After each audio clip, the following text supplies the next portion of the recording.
துணை குடியரசுத் தலைவராக இருந்த திரு டங்கர் அவர்கள் எதற்காக ராஜினாமா செய்தார் என்ற கேள்விக்கு இதுவரை பதில் இல்லை. என்ன நடந்தது என்ற கேள்விக்கும் இதுவரை பதில் இல்லை. ஏன் இது மறுபடியும் ஒரு தேர்தல் நடைபெற்று கொண்டிருக்கிறது என்ற கேள்விக்கு பதில் இல்லை. இப்படிப்பட்ட ஒரு சூழ்நிலையிலே தான் மறுபடியும் துணை குடியரசுத் தலைவருக்கான ஒரு தேர்தல் நடைபெற்று கொண்டிருக்கிறது. இந்த தேர்தல் ஜனநாயகத்தில் நம்பிக்கை இருக்கக்கூடிய அத்தனை எதிர்க்கட்சிகளும் இணைந்து ஒரு வேட்பாளரை நிறுத்தி இருக்கிறோம்.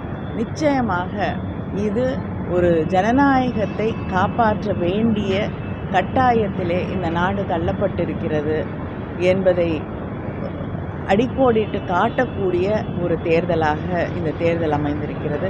அதனால்தான் அத்தனை எதிர்க்கட்சிகளும் இணைந்து இந்த தேர்தலை சந்திக்கிறோம். வேட்பாளரை வெற்றி செய்ய வேண்டும் என்று உழைத்து கொண்டிருக்கிறோம்.